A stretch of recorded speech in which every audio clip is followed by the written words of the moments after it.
Welcome back mga katadtad sa mapagpalang araw na naman sa ating lahat. At kung bago ka lang sa aking channel, huwag mo nang kalimutan mag-subscribe at pakipindot na rin yung notification bell para updated ka pa sa ating mga videos na ina-upload na ating mga ginagawa dito sa Meetup na katulad nito. For this video mga katadtad ay papakita ko sa inyo kung paano tayo magtanggal ng bias at paypay.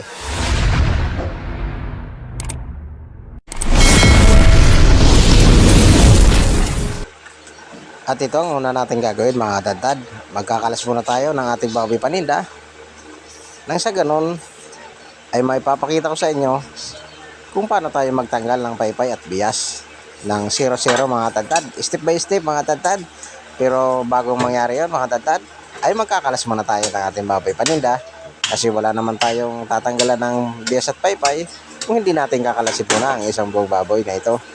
Ngayon mga tadtad ay samahan nyo ako.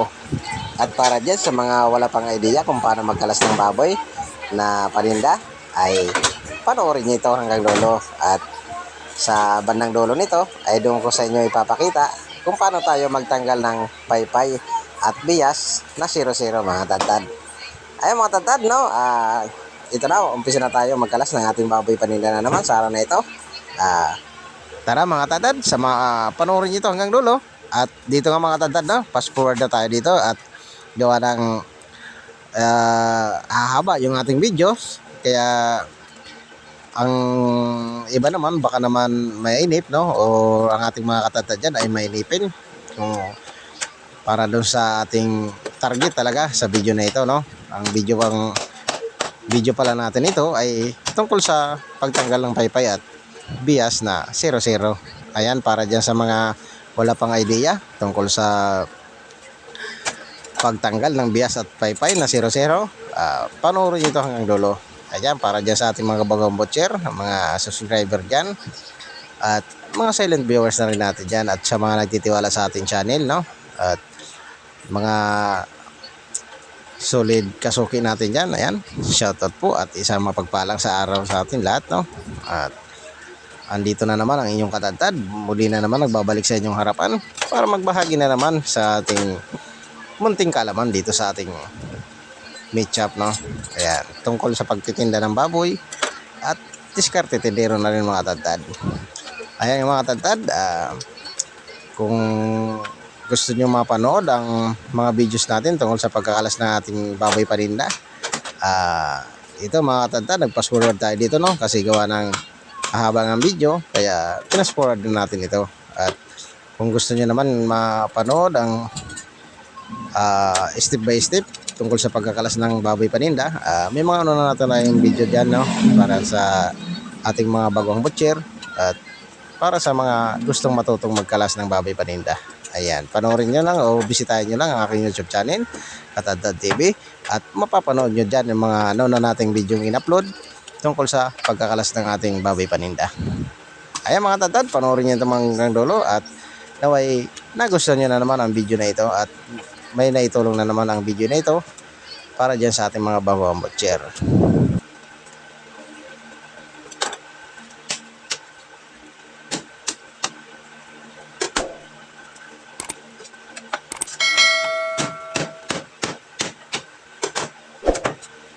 Ayan mga tadtad, natapos na pala natin, no, ang kalahating buong baboy sa pagkalas. Ito naman ang sinunod natin, yung kalahating buo, no. Ayan, shoutout pala dyan kay Raymond ng Valenzuela, no? Ayan, shoutout sa iyo at salamat sa iyong panonood dito sa ating mga munting video na ating ina-upload dito sa ating munting channel, ano? Naway hindi kayo magsawa manood sa ating mga videos na ina-upload tungkol sa mga kaalaman natin o diskarte tendero dito sa ating Meetup, no? Ayan. Yan mga katadtad, panoorin nyo lang ito hanggang dulo, no? At naway nagustuhan nyo na naman ang video na ito. At ito mga katadtad, pahabol pa. Ayan mga katadtad, bago natin tapusin ang pagkakalas na ito ay shoutout muna kay Cirilio Kikoy, no? Ng Sikato na Ball. Ayan, shoutout sa iyo. And then salamat sa iyong walang sawang panonood dito sa ating mga munting video. At sa mga silent viewers na rin natin dyan, no? At lalong-lalo na dyan sa mga subscriber natin at sa mga nagtitiwala dito sa ating channel na. Ay mga tatad, malapit na tayo matapos, no? Magkalas ng ating baboy paninda. At ito mga tatad ay panibagong pagkakalas na naman ito, no? At yun nga lang, naka-fast forward tayo dito gawa ng habol talaga natin yung ating target ng video na ito. At ito na nga mga tatad, no? Patapos na nga tayo magkalas na itong ating baboy paninda sa araw na ito, no? At isusunod na natin dyan ang ating target talaga sa video na ito. At kung paano tayo magkalas o magtanggal ng paypay o bias mga tatad na 0-0. Ay mga tatad, para dyan sa mga bagong butcher, panoorin nyo ito hanggang dulo at naway makatulong na naman sa inyo ang video na ito.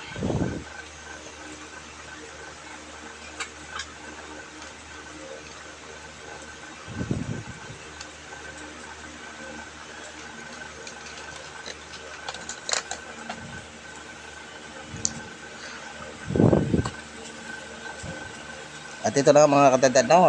Katapos natin linisan yung misa natin paglalatagan ng ating baboy paninda, ay ito na ang ating nakalas na ating baboy, no? Yan ka na yung ating nakalas na 10 baboy at tamang pos lang tayo dyan mga katadad.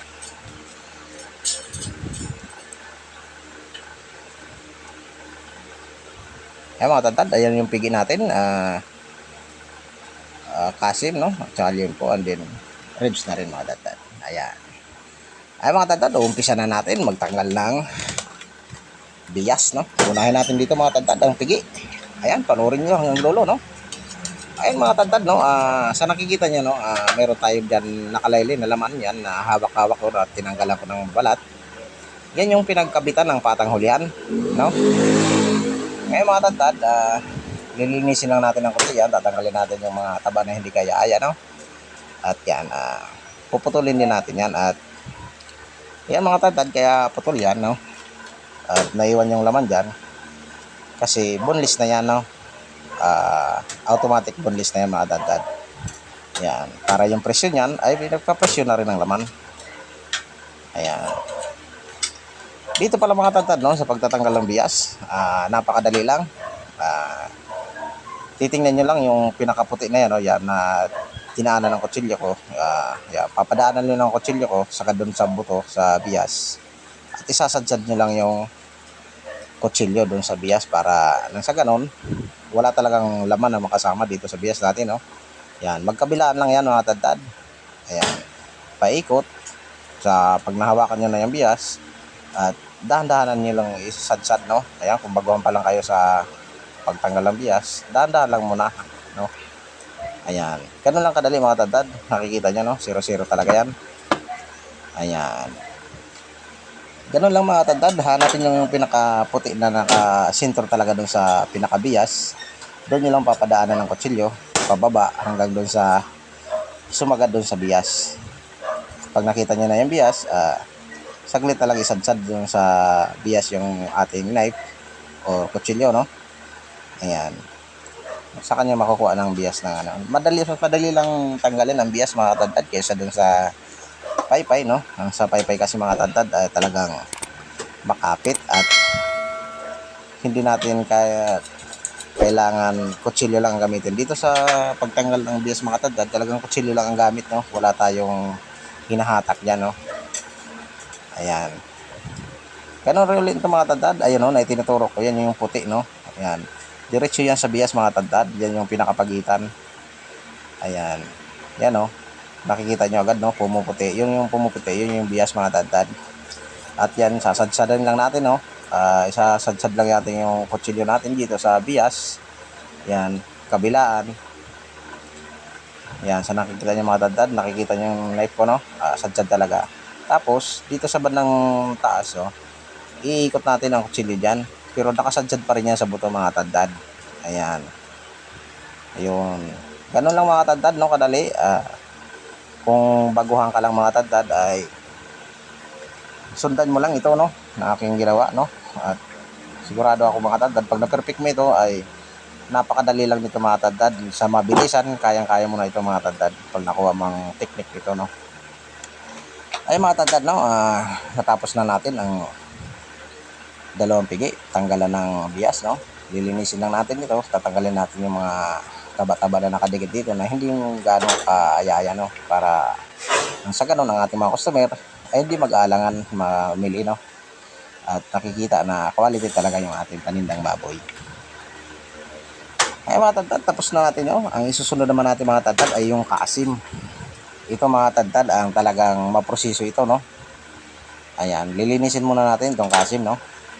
Nakikita nyo mga tadtad.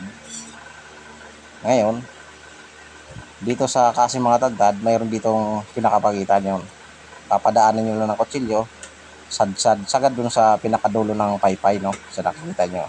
Makikita nyo na mga tadtad yung pinakadulo ng paypay at medyo may malambot na doon na buto, yun na yun, pinakadulo niya. Ngayon ako mga tadtad, kanya-kanya tayo ng mga butcher, no, kanya-kanya ng estilo. Ako, ang estilo ko mga tadtad, ganito. Sinusungkit ko, no, hanggang sagad doon sa pinakadulo ng bias, ng paypay. Saka ako iangat ang kutsilyo ng pagganon. Ayan, so nakikita yung mga tadtad, no, puting-puti yung pinaanan ng kutsilyo ko. Yan yung paypay na. At kakayurin ko lang ng dulo ng aking kutsilyo, yung pinakadulo, at saka kakamayin ko na yan mga tadtad. Ayan. Ayan, so nakikita nyo.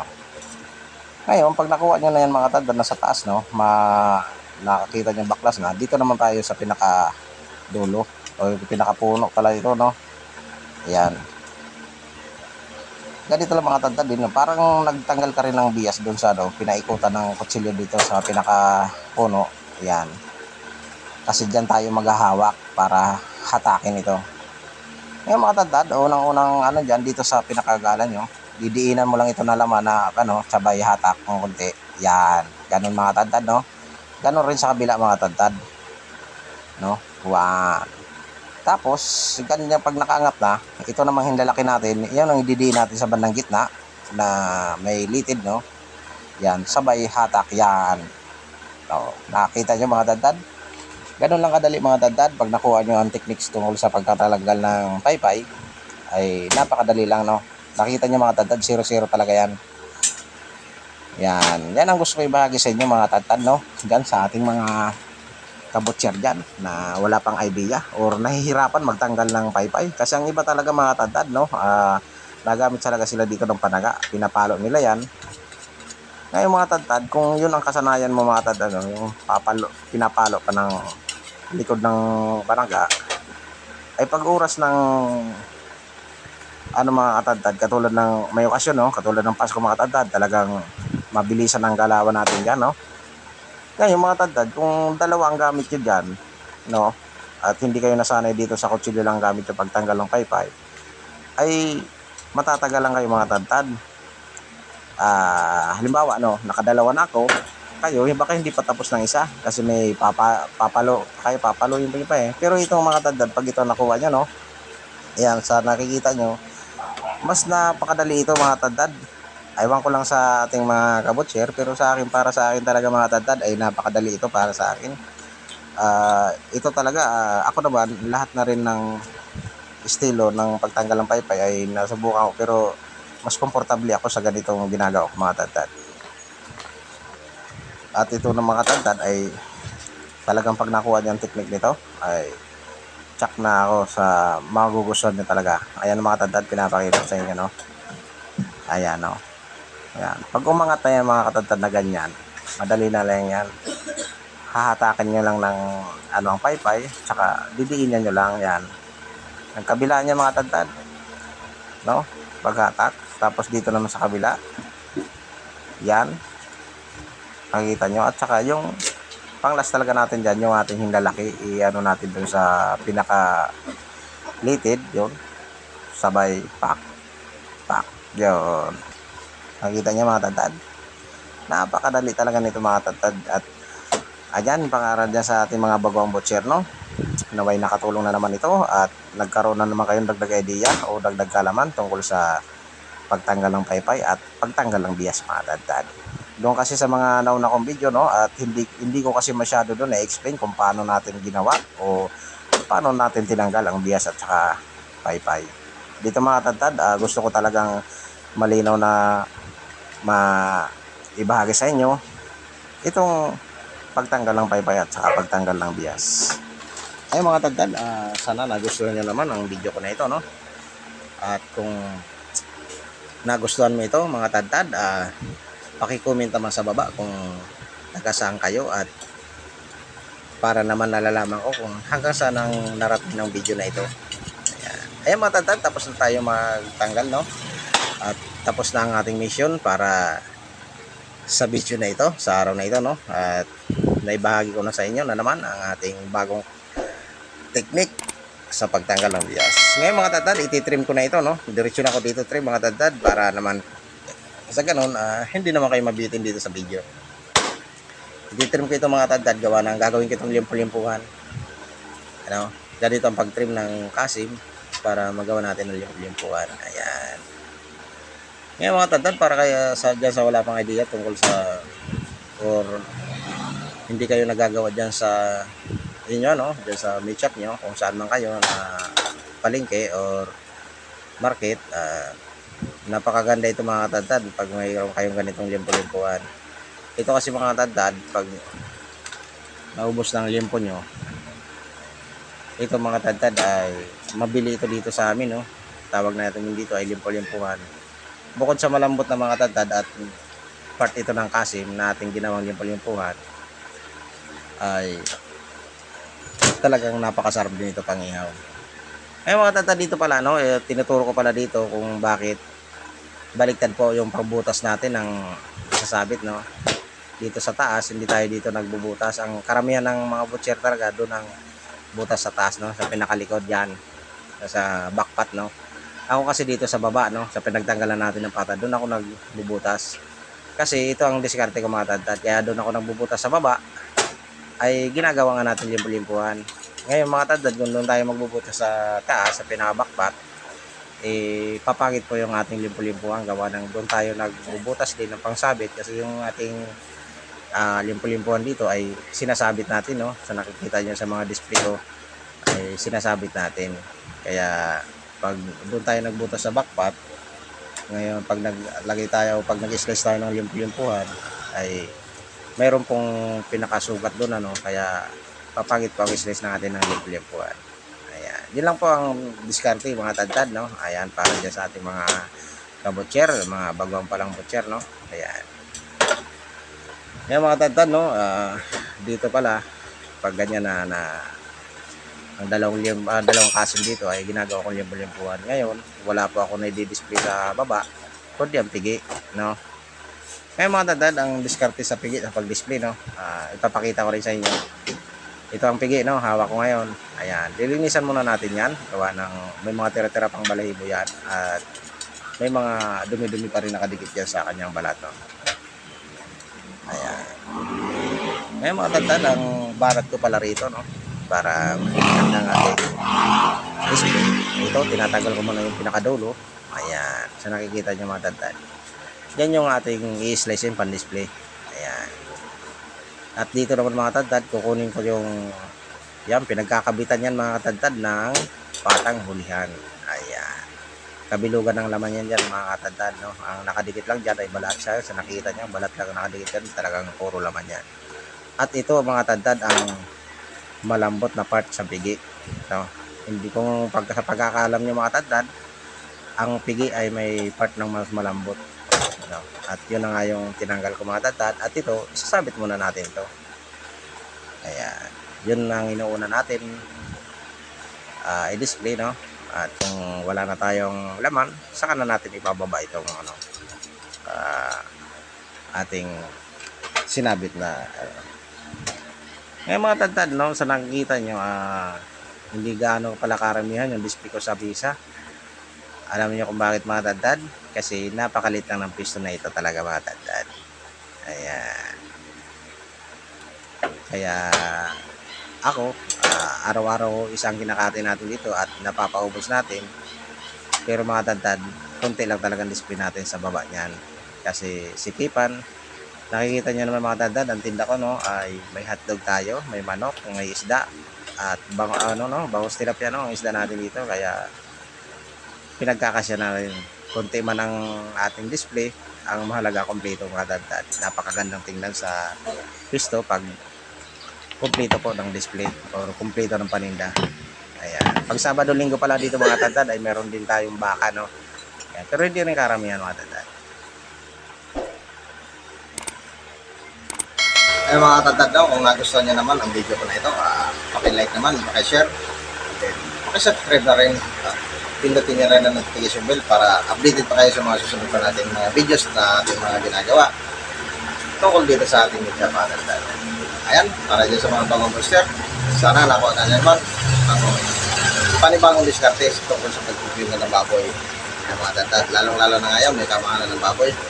Kailangan talaga natin ng matinding diskarte para kumita naman tayo kahit paano dito sa bulsa.